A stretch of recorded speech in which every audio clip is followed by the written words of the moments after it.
Hi everyone, and welcome to Baby Loss, Grief and Love. I'm your host Kelly Wells, and I run UK charity Making Miracles, who bring you today's podcast. The podcast is open to parents, professionals, families, colleagues, organisations, health professionals, anyone that wants to come on and be a part of raising awareness in our baby loss community. We are based in the UK, however, we welcome international guests, and anyone, wherever you are very welcome here. If you'd like to get in touch, please email me, kelly@makingmiracles.org.uk, and please also consider making a donation to help us be able to continue with this amazing tour, supporting all of those people in baby loss. Thank you so much. Hi everybody, and welcome to this week's podcast. Today we are joined across the seas with Matthew. So, hi Matthew. Hey, Kelly. Thanks for having Hey. me. No problem. Thank you for joining us. I love it that we're talking to um, international baby loss community, really, isn't it? Yeah. It's amazing how technology can connect us. Absolutely. So, where are you from, Matthew? Let's tell everyone where you are. I'm just outside of Atlanta, Georgia, just northeast of Atlanta, Georgia. Okay, lovely. And what made you reach out to us today? Yeah. So my second son, Noah, was diagnosed with trisomy 13 in September of 2019, Hmm. and he was born March 7th of 2020 and passed March 9th of 2020. And I'd love to be able to share his story. I have four sons, and they're all amazing, and I'm so thankful for them. But I just wanted to be able to share my son's story, what my bride and I figured out and learned during the process, and Hmm. hopefully it can be of service to your audience. One of the things that we learned during our experience is there were a lot of resources for my wife that was for the mom's perspective, but we Yeah. really wrestled with a dad sharing his feelings Yeah. and his thoughts and his struggles in child loss. And that's what I hope to be able to provide is some language around how I felt, and hopefully Yeah. that it will help some other men and women understand what Yeah. their husband's going through. Absolutely. Absolutely. And we had a little chat, obviously, before we came on. And at Making Miracles, that is one of the things that we really want to, kind of lose that taboo and lose that kind of feeling in the wider community that it is just obviously the women that go through this. Yes, of course, physically you can't share that, but I think Yeah, sometimes that makes it harder for a man yeah, not to be able to have that kind of connection that the woman did physically have. And I think the men are often forgotten, and it's one thing that we really, really campaign for is, having men on the show and having our dads talk about it because it is just so it goes against the grain, doesn't it? And it's interesting that that is an international thing. It's not just a UK thing yeah, because I'm sure you've heard the term here, like stiff upper lip and yeah. Oh yeah, a man's oh got yeah. to be a man and all that Yep. stuff tends to be an international thing, and men are allowed to grieve too. It's their child too. And for us, it's really important. And we look at services to try and support dads too. So I was thrilled to get your email. We need some more voices for the dads. Well, thank you. I appreciate that very much.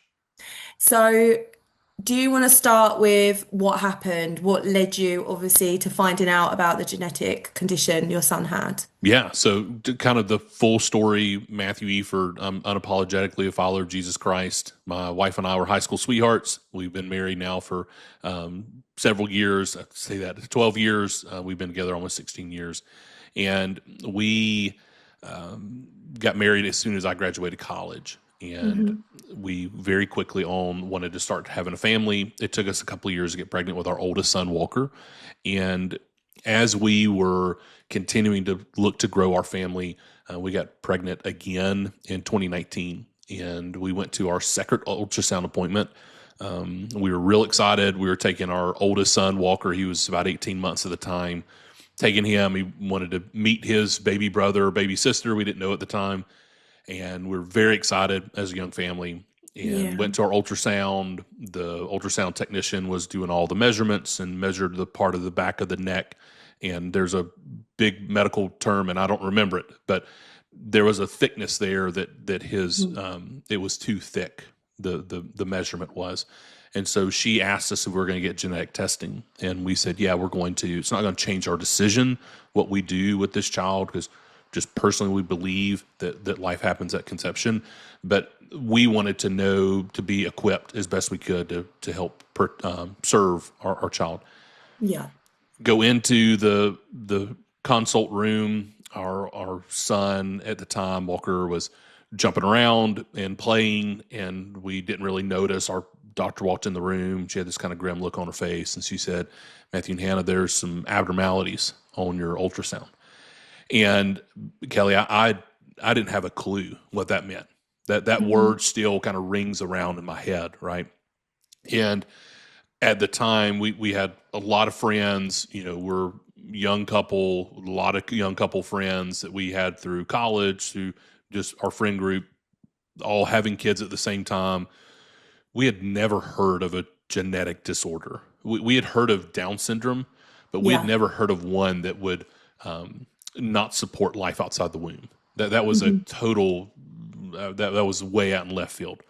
And so our doctor started sharing with us, this is typically when we see this thickness on the back of the neck, that's either trisomy 13 or trisomy 18.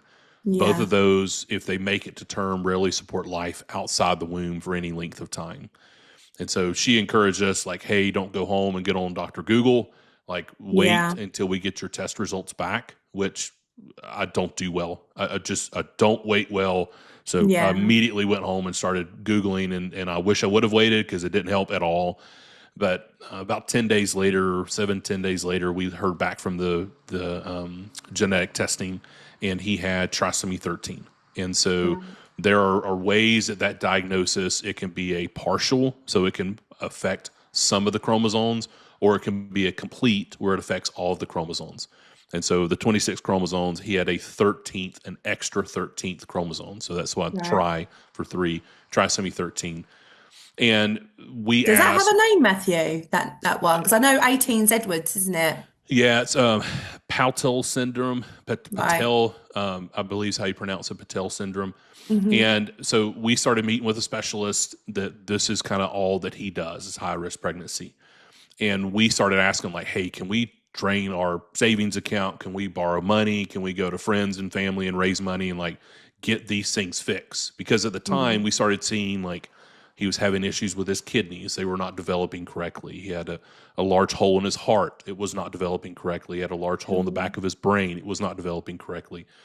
And our doctor at the time said, look, I understand that, and I think it's very admirable of you to want to do that. But you need to know, he said, the best way I can describe it is every house has a blueprint, right? And they build the house from the blueprint. So every stage of the house from the foundation up follows that blueprint. Your son, his blueprint is off. So that way every cell in his body has this off blueprint. So if you fix one thing, the rest of his body still has that. And so, no, unfortunately, you can't fix this. And so really that sent us into this journey of, okay, like our slogan became, even though we will. Even though that we're walking through this incredibly difficult scenario and circumstances of family, we will continue to move forward as a family. And we will continue to try to live every day to the fullest and to learn and grow. And that was a way that we could honor our son, that he was born March 7th. And it was a very quick delivery. We can get into that in just a second if you'd love to. But very quick delivery, and we did not know if we'd have any time with him because he was growing. But at the end, as we were going, a couple of times a week to our doctor's appointments, his growth had slowed down, and they did not know if he would be stillborn or not. So we were not sure if we would get any time with him. Yeah. And our son Noah, he fought really hard, and we got 57 and a half hours with him.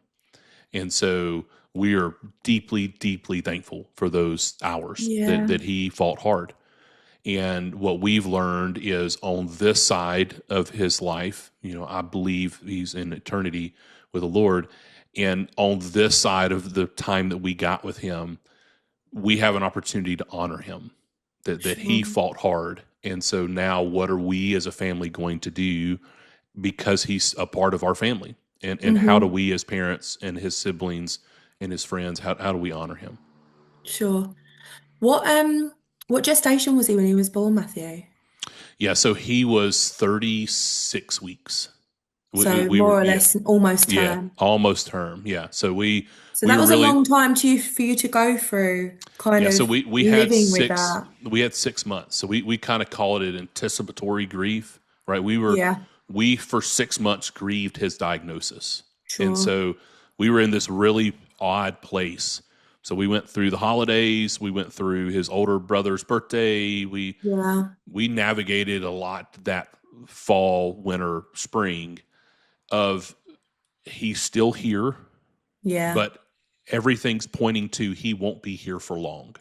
sure. And so, as we got closer to the delivery, there was this sense of dread because Yeah, as of now, he was safe in Hannah. That's my wife's sure. name, and he was Yeah, safe in the womb, and we yeah, wanted to keep him there, right? We wanted to yeah. keep him there as long as he would stay. And we look back on it, and I believe God's timing's perfect. And we went to the hospital on March 7th. He passed on March 9th. In Athens on March 10th, they locked the hospital down because of COVID.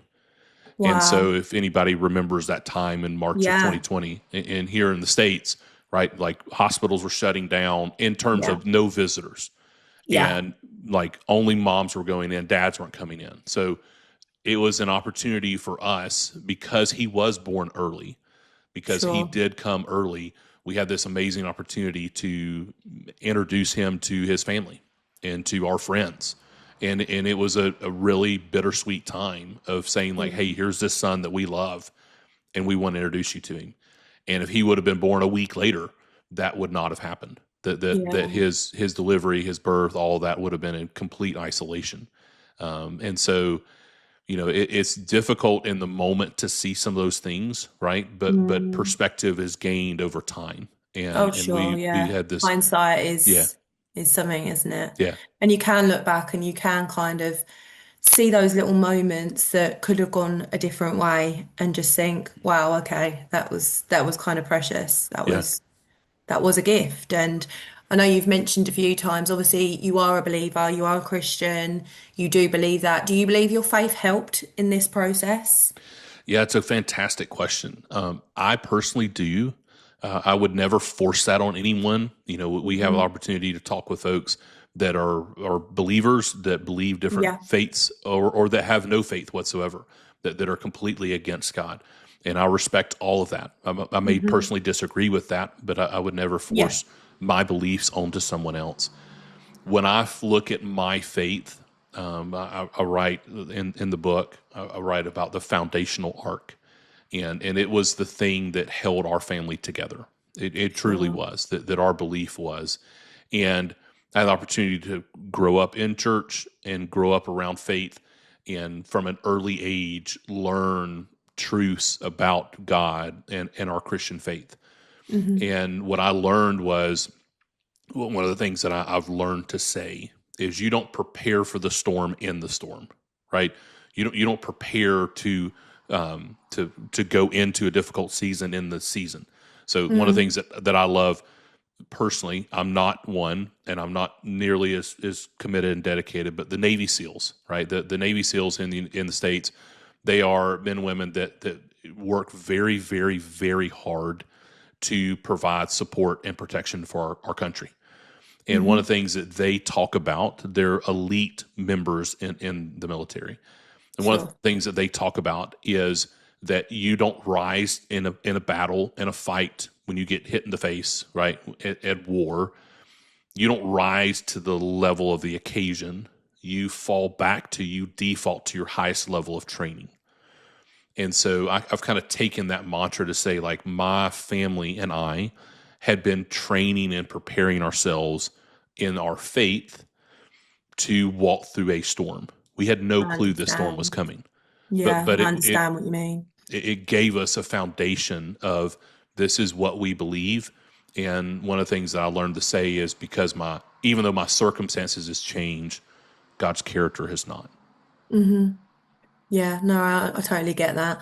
And I mean, from our perspective, as obviously the charity and as me being a counsellor who sees lots of different faiths, lots of Sure, different beliefs, lots of different upbringings and cultural surroundings of people and communities, the one thing that I think it does change you. I've met people who have had absolutely no faith, who had turned to faith. sure, I know that's a bit different from what you're saying because you were preparing that whole time, you knew where you were. But I think I've seen the flip side of it, to be honest, Matthew, and I've seen people who were big believers who have thought, do you know what? This has questioned everything now that I sure, ever believed, sure, because why would this happen if there was God, or if there was, whatever faith they have, if there sure. was this greater being, why has this happened to my precious little baby who's not had a Yeah, chance to live yet? And then yeah, I've seen other people who've had absolutely no faith at all say, I'm going to get comfort from thinking the baby's in the hands of God, or the baby's in heaven, or sure. they're with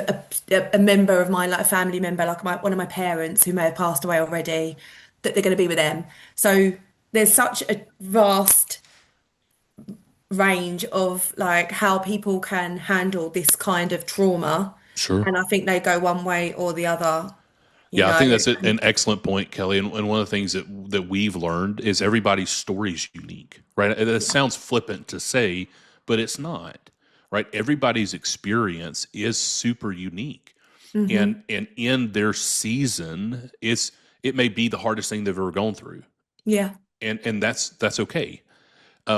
But the way that we respond to that, the way that we engage with that, it is dependent a lot on us. If we're Mm-hmm. really honest with ourselves, a lot of it is dependent on the way that we engage with that story, Hmm.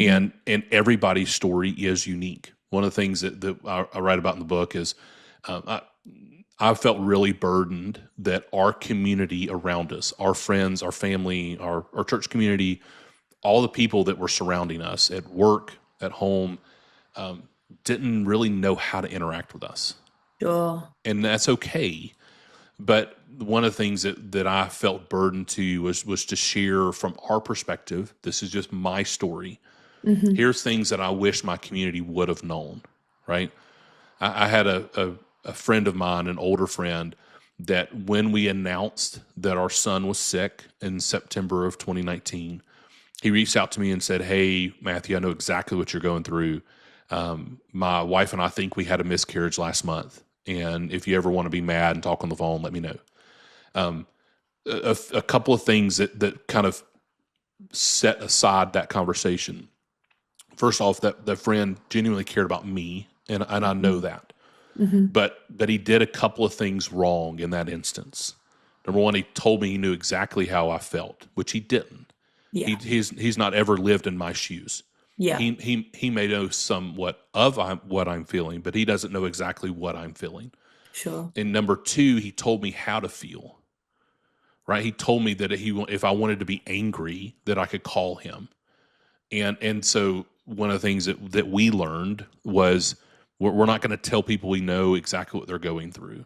Sure. We've been through something similar that may give us a glimpse into their story, and if it can Hmm. be helpful to them or be happy to share the way that we navigated those years, be honored to share our son's story. Hmm. But secondly, I don't want to tell you how to feel, Hmm. because that's so overlooking of me. And Yeah. really where I've kind of come to is when I fall into that, what I'm doing is I'm turning the spotlight off of you and I'm turning it back Mm. onto me. Hmm. And I'm It doesn't saying, give you "Oh, any kind of validation, does it? exactly. It does not at all." Because I'm not getting seen, right? Yeah. And grief in of itself is so isolating. It just Yeah. naturally is isolating. And what I wanted to be is I wanted to be seen. I wanted somebody to sit with me and see me and allow me to say the wrong thing and say the messy thing and ask questions and be happy or sad or mad or confused or frustrated, whatever my emotions were. And I Hmm. just wanted them to be with me Mm. instead of telling me how to feel or what to do. That was not Mm. that was not helpful for me. Yeah. that their presence became so important to me. Mm, Just I want you to be with me. mm. I think there's two extremes as well, isn't there? Like, we often speak to people that say, I want to be acknowledged, I want to be understood. That example you just gave there was someone almost oversharing, trying to relate to you, trying to Yeah, make you feel like you aren't alone, but actually yeah, push that boundary further. yeah, On the other side, you have people that don't say a word and avoid you and yeah, yeah, treat you like, yeah, you've got the lurgy, yeah. you You got know. the plague. Yeah, Yeah, like, it's so one way or the other. And I always say to people who speak to me who haven't walked in the shoes of anyone that's lost and who don't understand it, and they say to me, well, what is the right thing to do? And I say sorry because you yeah, are sorry, right? You're yeah, genuinely sorry that they're going through whatever it is they're going through, and say you're there with an ear. yeah, Don't overcompensate. Don't over yeah. familiarize yourself. Validate that person's feelings. Amen. Listen to them. Don't Yeah, assume, yeah, you know, because some people handle grief in a very extreme way, of very negative, very, I just want to lay in bed all day, which is fine. That's up to them. sure. Other people handle grief kind of like what you were saying at the beginning, in we know this is happening, but we are going to honor him. We Yeah, are going to include him. We are going to, you know, not look at the positives, because it obviously it's very sad and very tragic, sure. but take the best of an absolute awful situation and continue his legacy and do all the things that you do. And I think people who are at the other extreme, who want to lay in bed every day and be very, very, very low, do maybe get there sometime. But I think there's just a time period, isn't there, Yeah, between you either sit there and sit in that space, or you do for a bit and then you kind of speed up, or you go in at this kind of other extreme. And you don't know as a human which bit you're going to land in because we've never done it amen. before. Amen to that. Yeah, you So, don't know like the fog of grief, right? We no. talk about that a lot. Talk about the I'm by nature a visionary. I've got multiple businesses. That's just the way I'm wired. I love to Mhm. do that. I love to help what I consider create the future, right? Yeah. My wife regularly tells me I have rose colored glasses. That's just the way I've been designed, Cup right? half full. Yeah, cup half full, exactly. Very, very much That's so. the same as me. So when we learned of Noah's diagnosis, that was Mm. a period of time where I was not that. I could not think about the future for business contracts, new business locations, new employees. I did not have the mental ability to do that. And the Mm. best way I could describe it is a fog. And really what I learned was in the midst of hurting so much, right? My body became this opportunity for it to protect itself. Mm. And so anything that was kind of outside of the immediacy was too much to think of.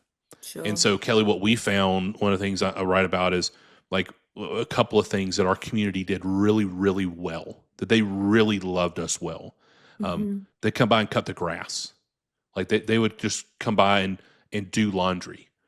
They would come by, and this is good friends. This is not just random people, but they would I come was by and going to pick up. say, you let them in your home Yeah, to do yeah, your laundry. these are good friends, and they would come by and say, "Hey, why don't y'all go to lunch? Like you and Hannah go to lunch. We're watch Walker. We're clean the house while we're here. We'll do laundry. Like you'll come home, the sheets will be clean, all the stuff." What an unbelievable gift! Yeah. Unbelievable gift, because those kind of things, what we found in our journey, Mm. those kind of things became somewhat overwhelming in the moment Yeah. to think through. Like, I got to plan through like meal plans. I got to plan through like how to wrangle an 18-month-old while also trying to run the business, while also trying to help Hannah, like all of the things. And our friends saw us and they came to us and they said, "What can we do to help? Like, we want to be here." There were Mm. times we said, I don't know. And instead Mm. of them saying, "Okay, why don't we wait until you tell us?" They said, "Okay, let me think through the normal daily activities. What are Yeah. things that we could do?" So they would text Hannah, my wife, and they would say, "Hey, I'm going to Costco," which is a great store. I don't know if it's over the We've got pond. one. We've got Okay, some. yeah, they're amazing. we're going to Costco. We're getting these things. This is the order of things I'm going to get you. If any of these things you don't want, let me know. And they would just bring us food, right? Little bitty things like that meant the world to us because it helped us in the fog of grief. It helped us take one thing off of our plate.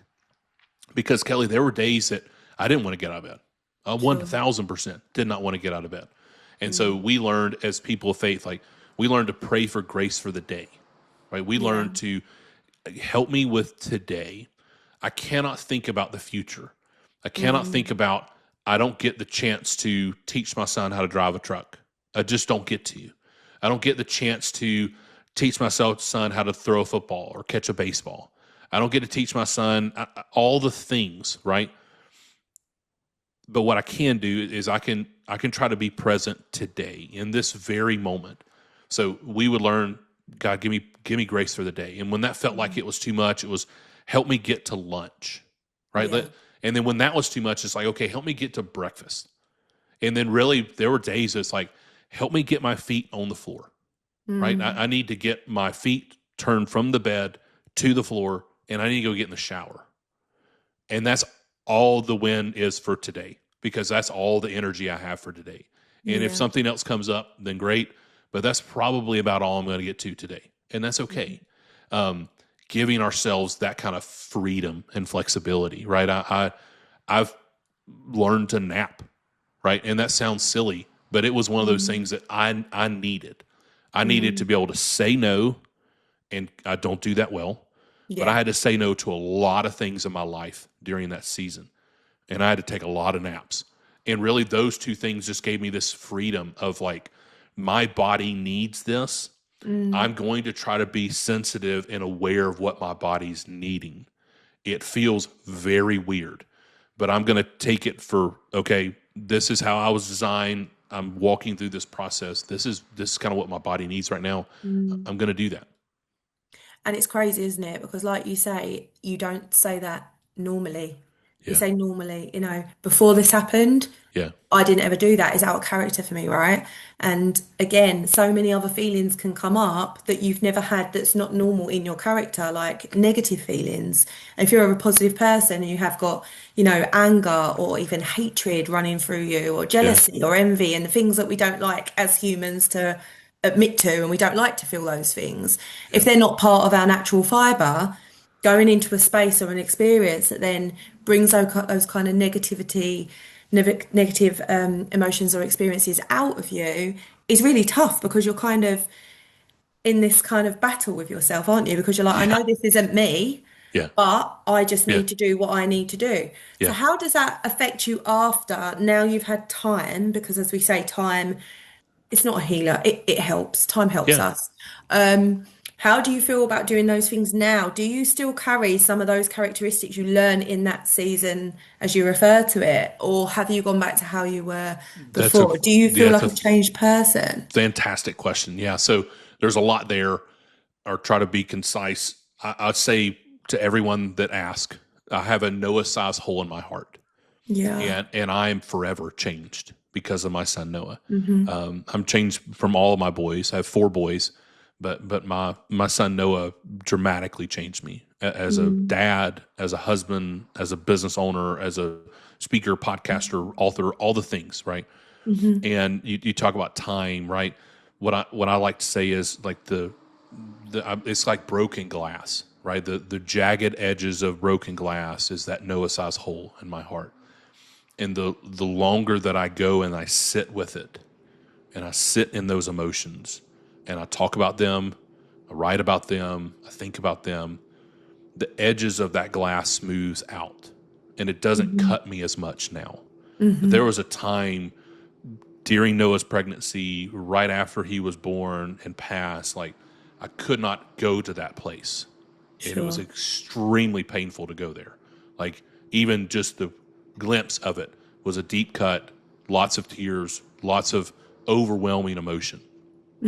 But what I learned, Kelly, is I learned that just because it's hard doesn't mean I can't do it. It doesn't mean I shouldn't do it. And so for me, what helped me a lot was writing. So I journaled a lot. And it Yeah. was just a way for me to say, this is how I'm feeling. I want to name how I'm feeling, Yeah. because feelings are elusive at some times, right? And they're deceptive a lot of times. And Yeah. so I want to get down to how am I actually feeling in this moment? Not what somebody else says, not what somebody else says I should be feeling, but what am I feeling? And what am I doing with that feeling? How is it impacting me? How is it Yeah. changing me? So I journal a lot, and I spent a lot of time with some very dear friends that gave me the freedom. They gave me this incredible gift, which was, hey, Matthew, we're going to hang out with you as much as you're lettuce. We don't want to be overbearing, but we're Yeah. gonna take you to go golf. We're gonna take you to go hunt. We're gonna take you to go to the store, to go eat lunch, to get coffee. We're gonna go do things, and we're gonna bring you with us. And we want you to know that this is a safe place. So in that safe place, when you have things that you're working out in your mind, heart, spirit, soul, when you say them here, this is a safe place for you to say them. They don't Yeah. have to be well articulated. They don't have to be well thought through. They can be scary. And you need to know that this is a safe place to have those feelings, right? That with a professional person, with a dear friend, with somebody at your church or a person of faith, right? You can have these kind of conversations. Sure. I carry that with me now as a person that has been deeply marked by my son Noah. I'm much more empathetic. Right, I learned that empathy in and of itself is a tool, not to beat somebody over the head with, like we said earlier, like turn the focus to me. Like, no. I want to see you, because your story matters, because my story matters. Like, all of our stories matter, and that's a way I'm deeply, deeply impacted in like our relationship, my marriage. We got incredible advice from our neonatologist, the head doctor at the NICU. We met with him for palliative care, which is end of life care for a child, and we had a palliative care meeting before Noah was born, and he pulled me aside and he said, "Hey, Matthew, how is your marriage?" And I said, "Dr. Cron, I think it's pretty good, right? Like, I married my high school sweetheart. Look at her; she's beautiful, right? I mean, we love each other, and we try to do that really well." He said, "That's good." He said, "But I want you to know that I've been doing this 35 years, and this goes one of two ways every time in my Yeah. experience. This either drives you together or it drives you apart.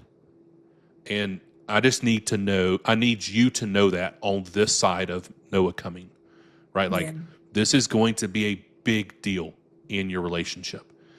And it was this incredible wake up call for me of like, oh, shoot, like, in the midst of this, that was a glimpse for me into the future to say, I'm in the fog of grief. I'm in the midst of the storm, but other days are coming, Yeah. right? Other days down the road, Lord willing, years, decades are coming down the road for me. And I need to be aware of that. And Sure. so Hannah and I learned in our relationship, and we still use this today, that if I asked her, she asked me, "Are you upset?" That was kind of a futile question, right? It's like, of course I'm upset. Our son is Yeah. dying. Like I'm obviously upset. But what we learned was we could ask each other what we call our kind of 2-question survey, right? Number one is, have I done something to upset you? And Kelly, what it was this beautiful opportunity for us in our relationship. This may not help anybody else, but it really helped us. It was a really beautiful way for me to come alongside her, or her to come alongside me, and say, "Hey, Matthew, hey, Hannah, I see you. And I see you hurting in this moment. And I'm seeing things in you that are not congruent with your personality, with Yeah. you as a person. And I just want you to know, like, I see you. I see you hurting. And if I've done something to upset you, right, I'm a doofus a lot of times, right? Everybody makes mistakes. If I've done something to upset you, I would like to ask for forgiveness, ask for your like be able to apologize, ask for forgiveness, and seek restitution in the relationship, right? Just a healthy way for us to engage in our relationship. Absolutely. And it was this incredible gift because then if the answer to that was yes, okay, whenever you're ready to talk about it, I'd love to know. I'd love to be able to ask again, apologize, ask for forgiveness, seek restitution. Like, let's repair this relationship. We're Mm-hmm. on such fragile ground right now.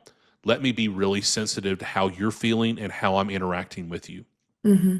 But Kelly, the answer is no. If I've not done something to upset you, then I can give you the opportunity to say, hey, would you like to talk about how you're feeling? And it Mm-hmm. was just this way for me to say, I'm putting out everything else in my life. The phone's down, the TV's off, everything is away, and my focus is on you. Mm-hmm. And if you want to try to articulate how you're feeling internally right now, you have the floor. If you don't, that's fine. Let's come back later tonight, tomorrow, next week. When you're ready to talk about how you're feeling, I'd be honored to talk with you. But what it was this really gentle way for she and I to come alongside each other and put our hand kind of on the shoulder and be like, hey, buddy, like you're interacting in a way that's, again, not congruent with your personality, right? I want to give you Mm-hmm. space to feel how you're feeling. If you need to go for a walk, go to the park, go to the store, go to the gym, why don't you take the time to do that? And our handle things here. Yeah, that's amazing communication, Matthew. And that's what I think is so important in couples in grief because we do experience it differently. We do feel it differently as, men and women do in a lot of things. But I think as well, it's quite interesting to also make the point that whilst you can notice that are out of character, if your other half is acting completely normal, there's something not quite right there too, right? Yeah. Because Yeah. what's going on around them isn't somehow Yeah. they're not able to process. If they were carrying on like absolutely fine, they're in the middle of all this grief, all this trauma, and they're, like a little Duracell bunny carrying on with life and managing to do all those chores and everything else going on in life and managing to focus on other things, then there's going to be some kind of problem there that Yeah. will come out later on, right? So Amen. Yeah. at the same time, when we have those check-ins, if you have a check-in as a couple, which I think is amazing, by the way, what you did is just so good. And it's really, these are tests. These are potential conflicts, as you say, coming your way.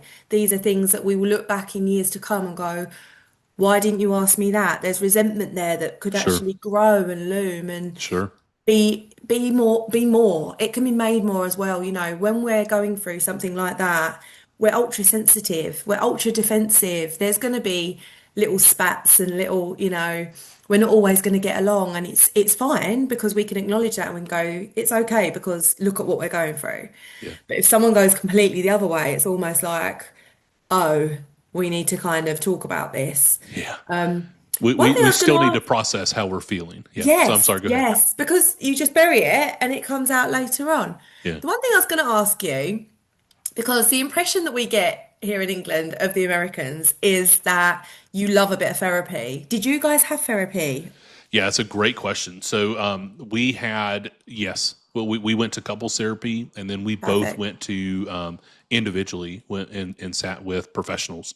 Yeah. And it really helped us so much. Again, putting words to how we're feeling, right? Yeah. That was the thing that I needed so much. I needed to be able to. I'd never experienced some of these feelings, Mm, right? I write about in the book when after Noah's diagnosis that Hannah was having to get some more blood work done. The ultrasound technician was sitting with her, kind of in line, and Walker was our oldest son was done being in the doctor's office, and so I picked him up, carried him out to the truck, and got him in his car seat, and I sat in my driver's seat, and just this wellspring of emotion came out of me from the depth of me, and I had never done that. I had never cried that way. I had never felt that kind of breaking of my heart. Mm. And I needed to be able to acknowledge that was happening. Mm. And really what it did, what I learned is by the world would tell me that as a man, I stuff that down. You show no emotion. Yeah. You're strong. You show up for your family. I agree on all those things. I don't disagree with those. But the I show no emotion, how disingenuine for everybody else in my life to do that. Because it's Mm-hmm. exactly what you said. Like, is he not going through this? Mm-hmm. Is he so disconnected with the tragedy that his family's going through that he's just completely checked out? Mm-hmm. Right? That doesn't give anybody else the freedom to feel upset or to feel Mm-hmm. sad or to feel confused or to feel angry, what all the emotions that we can feel. That emotions in and of themselves are not right or wrong. It's what we do with them that matter.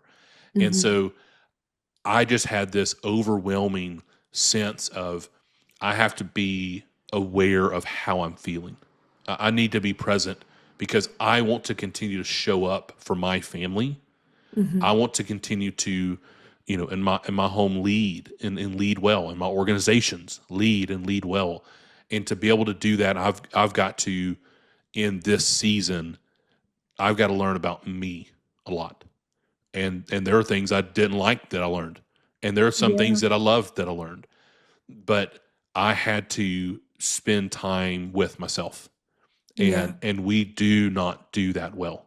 We don't, and I still don't. Right? There's still times that I don't. It's so easy to get on your phone and doom scroll. Right? That's an Mm. easy thing to cop out. But to sit with our feelings and emotions is deeply deeply necessary. And then with me as a man, having other men in my life that I can share the way I'm feeling without Mm. any kind of judgment was just this unbelievable gift. So if you're listening to this and you have a friend that's going through something, man, I cannot recommend enough to go and to sit with them and give them the freedom to share how they're feeling. And know there were days like I went to the University of Georgia. I love the University of Georgia. I love their football team, the Mm-hmm. American football team. Um, I love to talk about their football team. And we went through Noah's pregnancy during the football season. And so there were times, Kelly, I wanted to talk about the University of Georgia football because I just Yeah. love it. Yeah. There were also times I did not want to talk about University of Georgia football, right?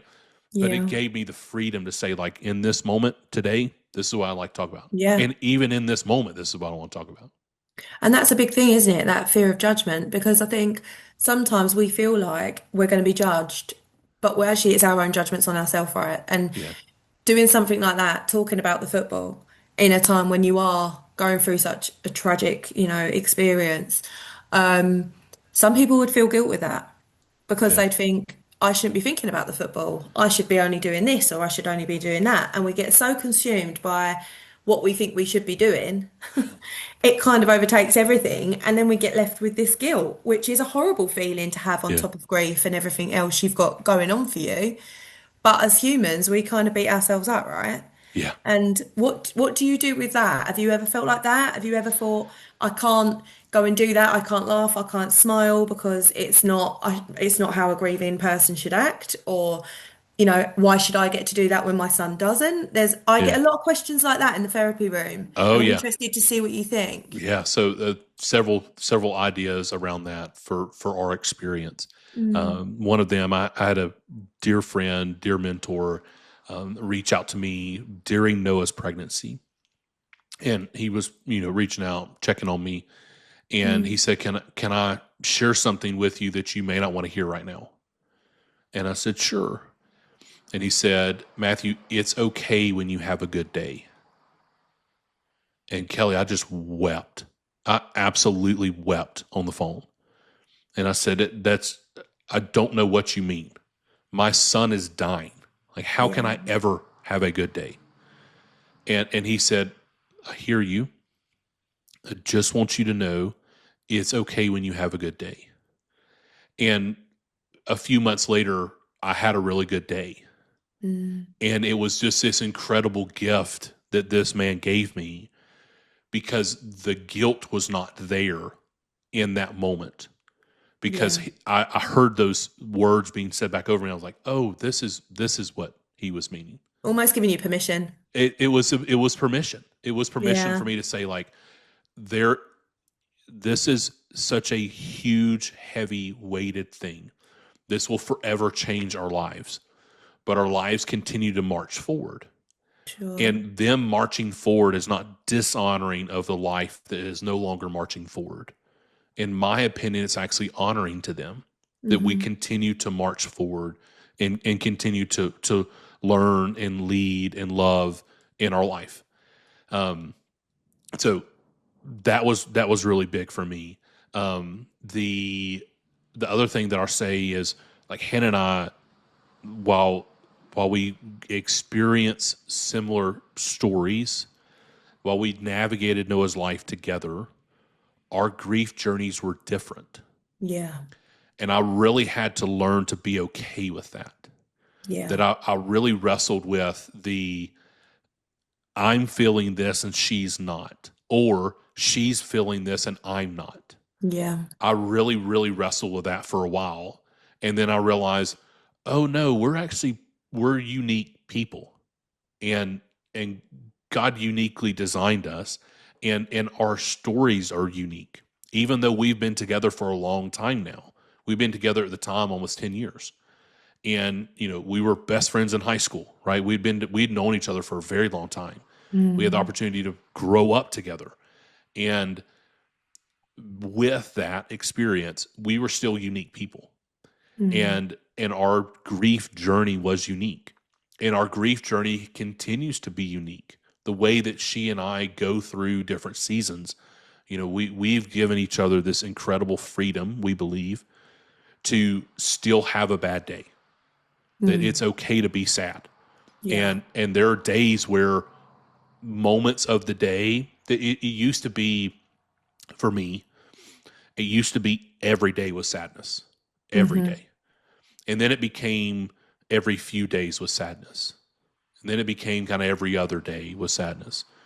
And where I'm experiencing now is I get moments during the day at some random interval that I have a moment of sadness, that I have a realization with my other sons of, I'm getting to do these things with them and I don't get to do that with Noah.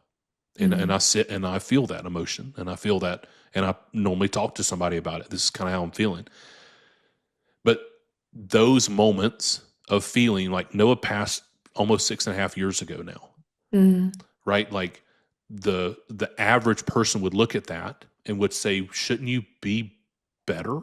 You know what I mean? Like, shouldn't you be past this? It's like, no, I won't ever get past this, No. right? I'm a bereaved parent for a reason, right? That I will always long to be in the presence of my son. Always. I will always long to be with him. That comes out in different ways at different times. But that is the same thing for your spouse too, right? Yeah. That just because I'm feeling this doesn't mean that she is feeling this. And giving each other the space to say, you're having a great day, and I think that's excellent. I'm not.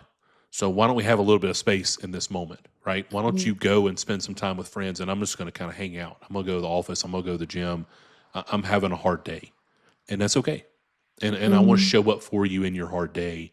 And with me, navigating this with my best friend, my wife, I did not realize how difficult it would be to see her grieve. That was a whole new perspective that I was not prepared for at all. Yeah. I was not ready for that part of the story.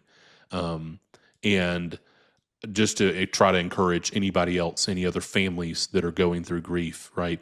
That seeing your loved one grieve is a whole different part of the story. And I learned, for me, that my presence mattered a lot for her, and being there and being sensitive to what she was needing, what she was wanting, and that could change from moment to moment, from day to day, Yeah. and giving the grace to the other person to say, we're going to make mistakes along the way, but I'm going to choose to love you through this, not separate from this. And she did the same for me. And that was just an incredible gift to one another. Yeah. Yeah. No judgment, no resentment, Yeah. no conflict of you don't care more or you Yeah. don't care or you care too much. None of that at all. And that does come up, people do clash in this. Like, what that person said to you, that doctor said to you at the beginning, this is a make or break situation. Yeah. And for a couple to survive something like this and actually flourish and learn more about each other and learn how to communicate, no matter, how bad times are, because we're all used to communicating when things are good.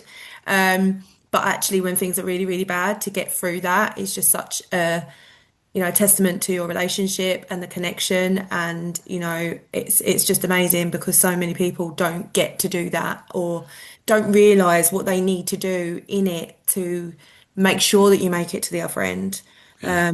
And you grow apart and you don't feel like you're on the same page anymore, and your kind of life plan changes. Some people Yeah. think to themselves, I'm not going to ever put myself through that again. If people Sure. have had multiple loss, for Sure. instance, we have a number of people that come through our services that have lost and lost and lost and lost, and it gets to a point where a couple sometimes are in conflict, going, "We can't do this to ourselves anymore," or "I can't watch you go through this anymore." And people end up with different objectives from their life or from their family planning or what they thought they would have. Sure. Because at the beginning of these stories, we're all very naive, I'm sure, to think Oh that we're yeah. going to get Yeah. what we We want, definitely were. right? Yeah. We were very, very young and dumb and in love, and I'm thankful for it. But we, gosh, we learned so much about the ability just to show up for the other person. Yeah. And that's what I personally love about my Christian faith and the covenant of marriage, was this perspective of Mm. like, I'm going to show up for you no matter what. Yeah. That I'm that here. I'm I'm I'm staying. I'm I'm here. I'm staying. Yeah. And that freedom, that gave each other freedom to say, Mm. if I say the wrong thing, he's going to leave. Yeah. And we truly never felt that. Yeah. So that took one thing off of the table, right? There's a Yeah. lot of One things extra still. pressure. Yeah. Exactly. There's lots of pressure still on the table, and I'm not discounting any of them. Yeah. But that being in that kind of relationship, being in that kind of commitment, it took one thing off of the table for us. Mm. And what it did was it changed both of us deeply. Yeah. And what we learned was, okay, we are different people now. And that's okay. Right? Mm. There's this, because we're high school sweethearts, right? We can think back to our high Yeah. school days. And it's like, well, we used to do this, and we used to feel this way, and we used to interact this way. And it's like, I just wish we could go back to that. That's the girl, that's the man that I fell in love with. It's like, yeah, but that person's not here anymore. And Mm. and neither am I, right? As soon as we got married, we were different. We had never been married before. As soon as we Yeah. got Yeah. married, we were both different. And just the ability to navigate something together Yeah. and And be grow. and grow. You're growing together. These We are. lessons are coming, and these lessons will always come, I think, in life. We haven't experienced that before. I say that to my children sometimes. They're like, "Oh, you should know it all. You're the adult." I'm like, "Hey, I've never been a 43-year-old woman before. That's I don't right. know how this feels. I don't know I what don't have a clue what I'm doing. Yeah. I haven't got a Uh, clue. I'm still doing this for the first time. But that kind of, understanding and acceptance and love to say, this is going to change us, but we're going to do this together. We're going to yeah. stay together. We're going to keep communicating. We're going to, no one is going to, I know the journeys are different, but no one's going to understand the loss of your son like each other. Yeah. Yes, we deal Yeah. with it differently. We feel different feelings, but that is he is a shared entity Amen. of you two, Yeah. and no one on this planet will ever get near to comprehending what Yeah. that means to you. Yeah. So, Yeah. There's a depth of our relationship that no one will ever understand. Right. yeah, That no one will. And I'm very thankful that we chose the latter of what our doctor said. It can drive you apart or it can drive you together. It drove us together. Yeah. And then there's the risk of, we look at other people in their grief and suffering and say, you have no clue how hard it can be. Right. And we can look down on other people, and we can look down on other relationships, right? Like, you're having this disagreement, right? We buried a son. What are you even talking about? Why are you even disagreeing? Yeah. That's such a poor way for us, in my opinion. That's such a poor way for me to honor my son. When I take that perspective, it's a really, really short-sighted, narcissistic, arrogant way for me to take the experience of my son Noah and beat people down with it. Instead, what I try to do is I try to say, okay, this young couple, this older couple, this individual, they're suffering in this moment. I know how it feels to suffer. I don't know how their experience, but I've been through suffering myself. I'm going to go to them how I wished other people would have come to me. Sure. And I'm going to try to engage with them, if they're willing to, in that perspective. I'm not a licensed counselor. I'm not going to counsel them. I just want to be here for them. When somebody's in my life and they're going through this, I just want to show up for them. And then in that showing up, I get to share things that we learned, that we did well and that we did poorly. I get to talk about Noah's life, right? I get to share these things. And I get to try to encourage them of, this is my story. This is my journey. Here's how I believe God's redeeming it, right? He's continuing to bring positivity. He's continuing to bring opportunities for us to share and help others. This is an incredible way for us in our stories to help other people. And in that, I'm able to hopefully help other people in their journey. I'm able to help them process their emotions and feelings and stories, so that way they can continue to grow and learn and live and love moving forward in their life. Absolutely, absolutely. I could talk to you all day, Matthew, to be honest. I think we've covered quite a lot, but the one thing, obviously you've mentioned it a few times, is your book. So just share briefly what your book is about, what it means to you. We'll link it in our when we share this.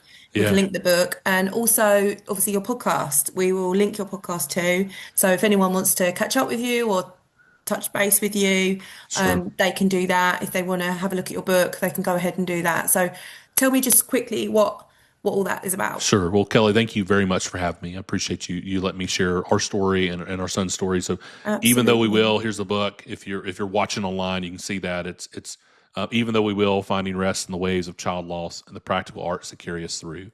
So our son's name was Noah, and Noah in the Bible story, Noah in the ark was the flood, if you've heard that story. And so we play a lot off of the ark. And one of the things that we learned was the ark in the Bible story, it did not remove the storm from Noah and his family's life. It carried them through the storm. And so we play off of that a lot in the book. And in each chapter ends with a practical arc. And those arcs are just truths that we found in that season that were really helpful, like the 2-question survey. There's a bunch in them. There's an appendix in the There's back. some practical tools really to Practical tools. Yeah, help you if exactly. you're in the situation. Exactly. So it's in 3 parts. The first part is Noah's story, right? Yeah. It's from Hannah and I getting married, to the pregnancy, to the delivery, to him passing, to the months and years after that. Part 2 is the way that I wrestled with God. So if you're a person of faith, if you're interested in learning more about that, it's just some truths that I believe about the Christian faith that I learned in this journey. Right. And then the last part of that is what we call the community manual. And really it's just a resource that I wanted to be able to hand to other people in my life and say, this is how I'm feeling. These are things I'm going through. Here's things I wish you would know without me having to tell you. Amazing. So that's what the book's about. You can find it on eventhough-we-will.com. It's on Amazon, Even Though We Will. You can find it there. Matthew Efird. My podcast is Pillars of Purpose podcast. the three pillars of my life are faith, family, and business. So it's just kind of the intersection of those three. If that interests you, would love for you to follow along. You can find it on all social media, on all the podcast platforms, on YouTube, Spotify, Apple, Amazon, all the different ones. But Kelly, thank you so much. I appreciate the Thank you for opportunity joining to me. share our story. Honestly, really, really great insight.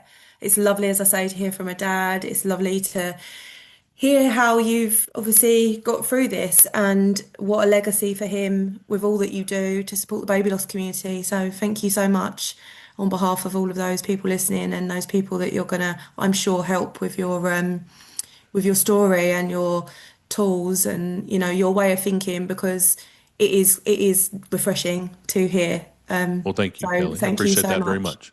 All right. If you've been affected, as always, please email me, kelly@makingmiracles.org.uk. If you'd like to be a future guest on the podcast, please also email in, send me a message. I will always get back to people. Just bear with me if it's not immediate. But yeah, thank you for listening, and we will see you soon.